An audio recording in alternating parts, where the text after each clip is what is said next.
Hi Kannada ವೇದ YouTube ಚಾನಲ್ಗೆ ಎಲ್ಲ ವಿದ್ಯಾರ್ಥಿನಿಯರಿಗೆ ಸ್ವಾಗತ ಅಂತ ಹೇಳ್ತಾ ಇದೀಗ ಕರ್ನಾಟಕ ರಾಜ್ಯದಲ್ಲಿ ಮಾರ್ಚ್ ತಿಂಗಳ 18ನೇ ತಾರೀಕು 2026ರಿಂದ ಏಪ್ರಿಲ್ ತಿಂಗಳ 2ನೇ ತಾರೀಕು 2026ರ ತನಕ ಒಂದು ವಾರ್ಷಿಕ ಪರೀಕ್ಷೆ ಒಂದು ಶುರು ಆಗಿರುವಂಥದ್ದು.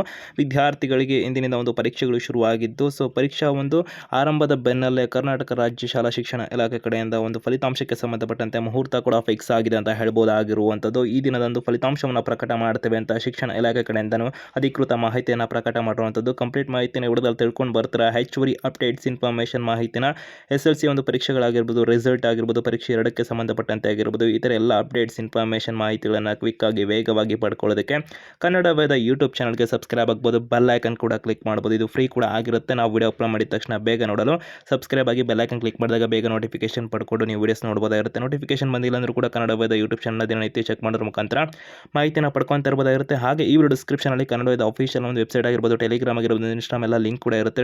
ಕಮೆಂಟ್ ಬಾಕ್ಸಲ್ಲೂ ಕೂಡ ಲಿಂಕನ್ನು ಕೊಟ್ಟಿರ್ತೇವೆ. ಎಲ್ಲ ಅಭ್ಯರ್ಥಿಗಳಲ್ಲಿ ಅಪ್ಡೇಟ್ಸ್ ಇನ್ಫಾರ್ಮೇಷನ್ ಮಾಹಿತಿನ ಕನ್ನಡದ ಅಫಿಷಿಯಲ್ ವೆಬ್ಸೈಟಲ್ಲಿ ಮತ್ತು ಪಾಸಿಂಗ್ ಪ್ಯಾಕೇಜ್ಗಳಾಗಿರ್ಬೋದು, ಅಭ್ಯರ್ಥಿಗಳಿಗೆ ಅಲ್ಲಿ ಯಾವ ಥರ ಡೌನ್ಲೋಡ್ ಮಾಡಬೇಕು ಅಂತ ಸ್ಟೆಪ್ಸ್ ಬೈ ಸ್ಟೆಪ್ ಅನ್ನು ಆರ್ಟಿಕಲ್ ಮುಖಾಂತರ ಎಕ್ಸ್ಪ್ಲೇನ್ ಮಾಡಿದ್ದೀವಿ.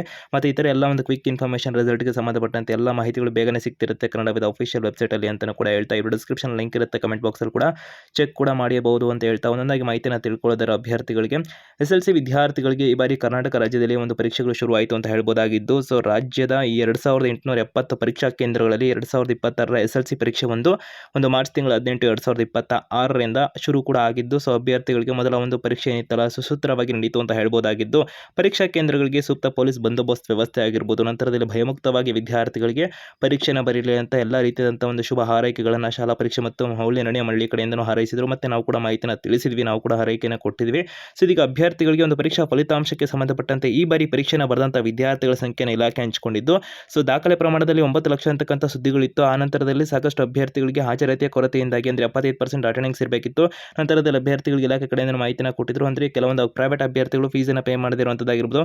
ಒಟ್ಟಾರೆಯಾಗಿ ಫೈನಲ್ ಆಗಿ ಈ ಬಾರಿ ಪರೀಕ್ಷೆನ ಬರೆದಂಥ ಅಭ್ಯರ್ಥಿಗಳ ಸಂಖ್ಯೆ 8,65,988 ವಿದ್ಯಾರ್ಥಿಗಳು ಪರೀಕ್ಷೆನ ಬರೀತಿದ್ದಾರೆ ಅಂತ ಮಾಹಿತಿನ ಇರುವಂಥದ್ದಾಗಿರುತ್ತೆ. ಅಂದರೆ ಬರೀತಿದ್ದಾರೆ ಅಂತ. ನಂತರದಲ್ಲಿ ಇದರಲ್ಲಿ ಪ್ರಮುಖವಾಗಿ 4,44,172 ಬಾಲಕರು ಮತ್ತು 4,21,816 ಬಾಲಕಿಯರು SLC ಪರೀಕ್ಷೆಯನ್ನು 5,106 ವಿಶೇಷಚೇತನ ವಿದ್ಯಾರ್ಥಿಗಳು ಪರೀಕ್ಷೆ ಬರೀತಿದ್ದು, ಇದರಲ್ಲಿ 16 ಮಂದಿ ದೃಷ್ಟಿ ಮಾಂದ್ಯ ಮಕ್ಕಳು ಕೂಡ ಇದ್ದಾರೆ ಅಂತ ಮಾಹಿತಿನ ಇಲಾಖೆಯವರು ಕೊಟ್ಟಿರುವಂಥದ್ದಾಗಿರುತ್ತೆ. ಸೊ ಈ ಬಾರಿ ವಿದ್ಯಾರ್ಥಿಗಳಿಗೆ ಪರೀಕ್ಷೆ ಮುಂಚೆನೇ ಅಂದರೆ ಅಭ್ಯರ್ಥಿಗಳಿಗೆ ಫಲಿತಾಂಶವನ್ನು ದಿನಾಂಕವನ್ನು ಪ್ರಕಟ ಮಾಡಿರುವಂಥದ್ದಾಗಿರುತ್ತೆ. ಇದೇ ಮೊದಲ ಬಾರಿಗೆ ಅಂತ ಹೇಳ್ಬೋದಾಗಿರುವಂಥದ್ದು. ಸೆಕೆಂಡ್ PUC ವಿದ್ಯಾರ್ಥಿಗಳು ಕೂಡ ಅವರ ಒಂದು ಪರೀಕ್ಷೆ ಶುರುವಾಗೋದಕ್ಕೆ ಮೊದಲೇ ರಿಸಲ್ಟನ್ನು ಪ್ರಕಟ ಮಾಡೋದಕ್ಕೆ ಒಂದು ದಿನಾಂಕನ ಗುರಿಯಾಗಿ ಇಟ್ಕೊಂಡಿದ್ದೀವಿ ಅಂತ ಮಾಹಿತಿನ ಕೊಟ್ಟರು. ಆ ಪ್ರಕಾರದಲ್ಲಿ SLC ಒಂದು ಪರೀಕ್ಷಾ ಫಲಿತಾಂಶಕ್ಕೆ ಸಂಬಂಧಪಟ್ಟಂತೆ ಪರೀಕ್ಷೆ ಶುರುವಾಗ್ತಿದ್ದು ಮತ್ತು ಇದಕ್ಕಿಂತ ಹಿಂದಿನ ಮಾಹಿತಿನ ಕೂಡ ಕೊಟ್ಟಿದ್ರು ಇಲಾಖೆ ಕಡೆಯಿಂದ ಅಂತ ಹೇಳ್ಬೋದಾಗಿದ್ದು, ಸೊ ಮೌಲ್ಯಮಾಪನ ಕಾರ್ಯವನ್ನು ಎಲ್ಲವನ್ನು ಕೂಡ ನಿಗದಿತ ಒಂದು ವೇಗವಾಗಿ ಕೂಡ ಮಾಡುವಂಥ ಪ್ರಯತ್ನ ಇಟ್ಕೊಂಡಿದ್ವಿ. ಸೊ ಆ ಪ್ರಕಾರದಲ್ಲಿ ವಿದ್ಯಾರ್ಥಿಗಳಿಗೆ ಮಾರ್ಚ್ 18ನೇ ತಾರೀಕಿನಿಂದ ಏಪ್ರಿಲ್ 2ನೇ ತಾರೀಕು 2026ರ ತನಕ ನಡೆಯುವಂಥ ಪರೀಕ್ಷಾ ಉತ್ತರ ಪತ್ರಿಕೆಗಳ ಕಾರ್ಯವನ್ನೆಲ್ಲ ಬೇಗನೆ ಮೌಲ್ಯಮಾಪನ ಎಲ್ಲ ಮಾಡೋದ್ರ ಮುಖಾಂತರದಲ್ಲಿ ಏಪ್ರಿಲ್ ತಿಂಗಳ 24ಕ್ಕೆ ನಾವು ಫಲಿತಾಂಶವನ್ನು ಪ್ರಕಟ ಮಾಡತಕ್ಕಂಥ ಒಂದು